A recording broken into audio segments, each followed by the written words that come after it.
Good evening, ladies and gentlemen. How are we getting on? So, big news breaking today. Microsoft and Xbox have bought ZeniMax and Bethesda, which is interesting, surprising, and we'll have a lot of things to talk about, I think. So let's jump into it, shall we? See what's going on.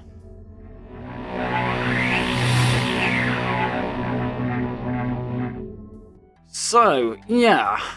Today we had the announcement via a lot of socials and various other sources as well that Microsoft and ZeniMax Media have finalised a deal in which Microsoft, via their Xbox division, are buying ZeniMax and therefore Bethesda and the other studios related to them as well. So obviously there are concerns in here, there are questions, and we've got to wonder what that means going forward. It's very, very early days, obviously. The announcement's literally just been made this afternoon, or this morning if you're in the US, so as to exactly what it means, we're going to have to wait a bit to find out in full detail, but I've got a few pieces of information from this and hopefully some speculation that will put a little bit of concerns to rest in the short term at least. So basically what I'm going to do here is just give you my thoughts on the information we currently have available. Obviously, if you have a look down in the description, you're going to find links to a number of statements and press releases, that sort of thing.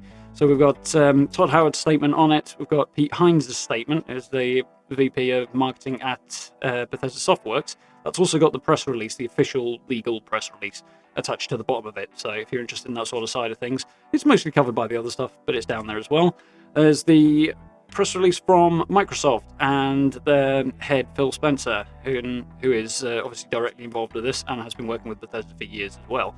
So that's down there as well. And there's also a link over to a tweet from Matt Firor, who is the head of ZeniMax Online Studios, people behind Elder Scrolls Online specifically, rather, who has had a little bit to say about the future of that game. So that's also kind of interesting.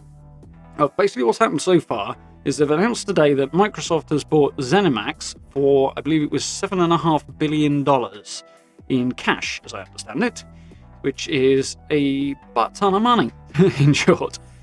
Basically, that means they acquire ZeniMax, who are the parent company, the sort of corporate arm that manage everything from a top position. Underneath that, you've got the publishing arm, that's Bethesda Softworks, who publish games produced by the Game Development Studios, Bethesda Game Studios, who actually make the Elder Scrolls and Fallout games, and Starfield as well, obviously. Then you've also got id Software, who are behind Doom and Rage. Got Machine Games, who are behind the Wolfenstein games. Arcane, doing Deathloop, that's coming up. And obviously Dishonored and Prey.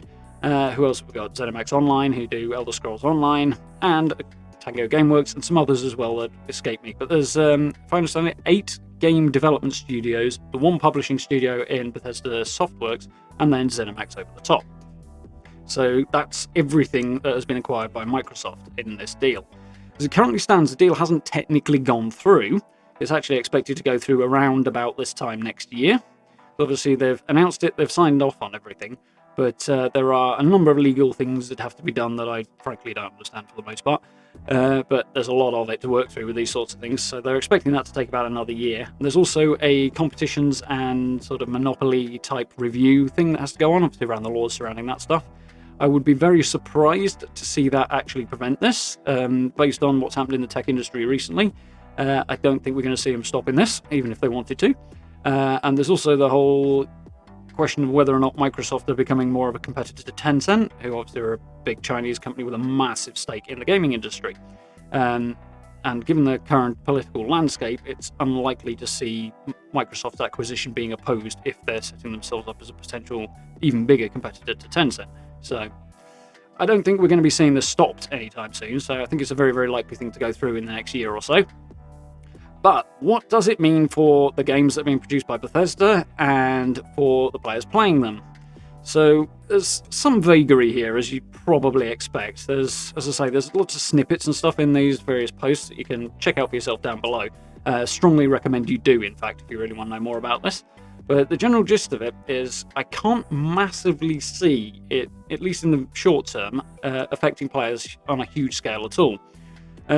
Over the last few years, Microsoft have acquired a lot of game development studios, something in the high teens from what I understand. I forget what the exact number is. I think this particular purchase will take them past the 20 mark.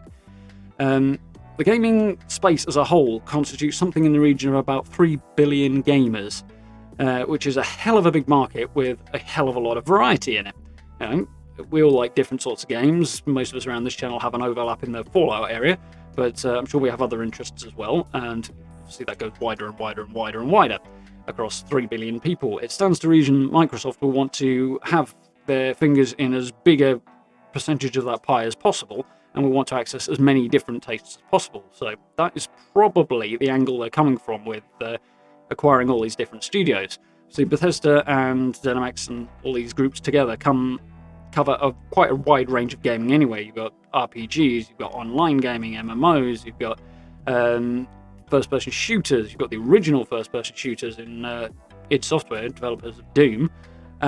There's sci-fi games coming up with Starfield, there's horror games from Tango Gameworks, and more besides, and mobile gaming as well. So it constitutes a massively broad area, so that kind of builds into Microsoft's desire to reach into as much of the gaming space as possible. So personally, I don't think they're going to change a vast amount about what Bethesda do. It'll give Bethesda a lot more infrastructure to support the games they make, and the other studios as well, because obviously Microsoft have access to vast swathes of technology and, frankly, wealth to support what they do. So potentially, fingers crossed, it might even end up with higher production values and better quality games for us in the future. That would be really nice. But we will see. As for concerns about limiting what the companies do under the Microsoft banner, I can't see that making a lot of sense, because it just shuts down how much of the market Microsoft can get a hold of.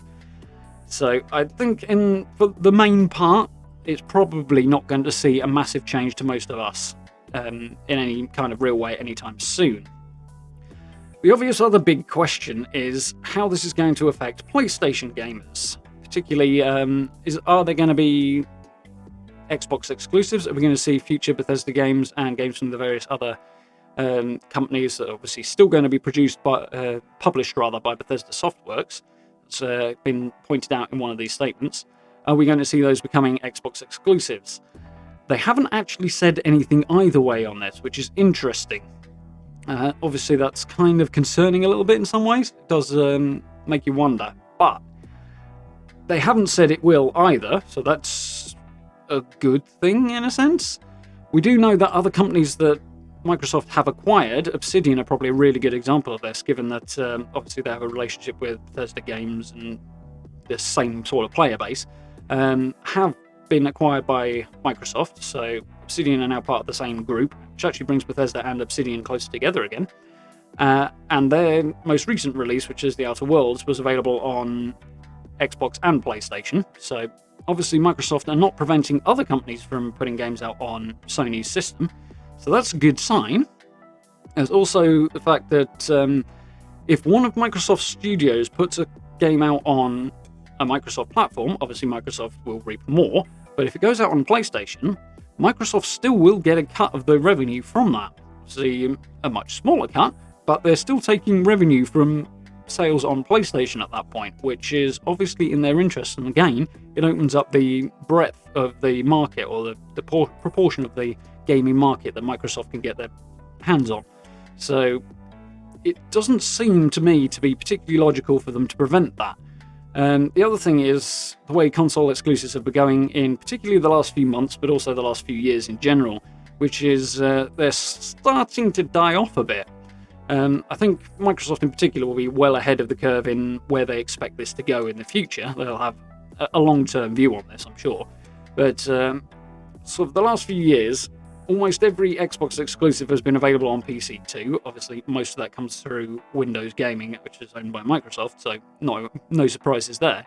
But as time's gone on, and particularly in the last few months, Sony themselves has said they're looking at bringing more of their exclusives to PC too.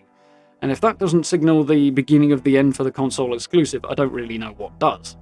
So it should probably mean, in the longer term, that games are going to see less exclusivity, more wide reach, so that you'll be able to play further.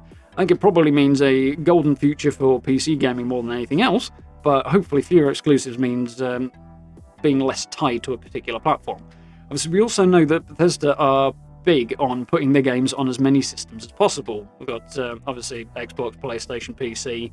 Skyrim came to Nintendo Switch, came to, technically speaking, Alexa too, and other things as well.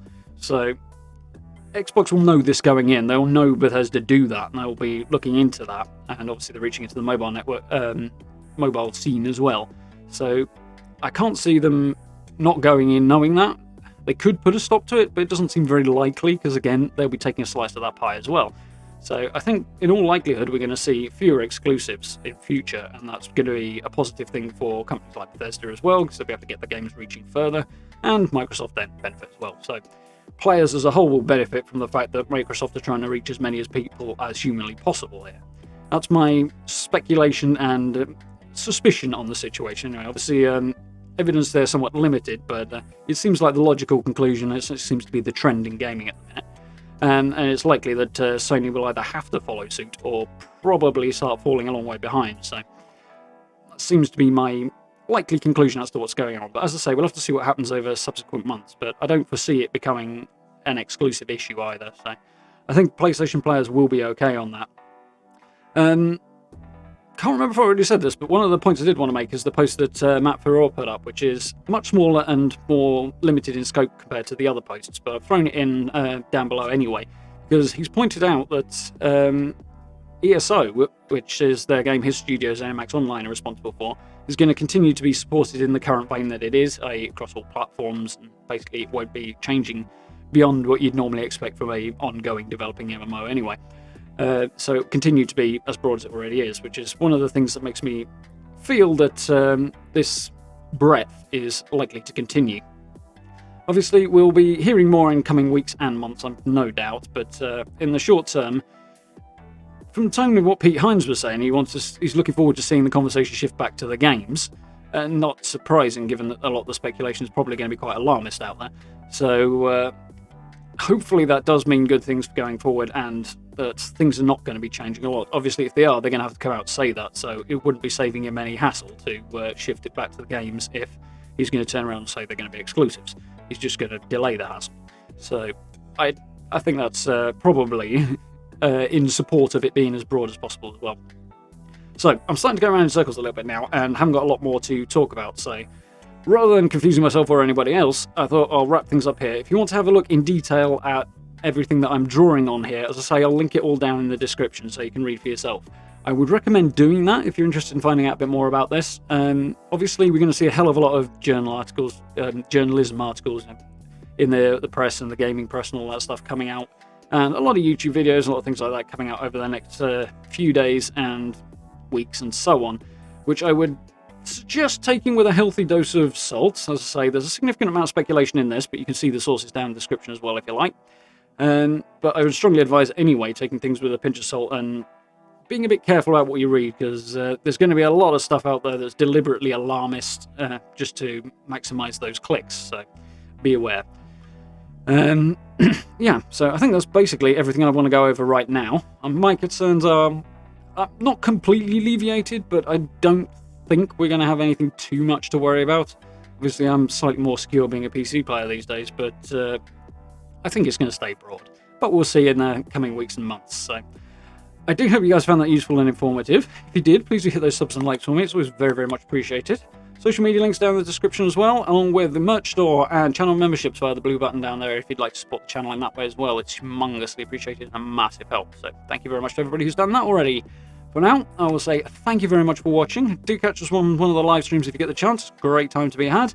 And I look forward to speaking to you all very, very soon.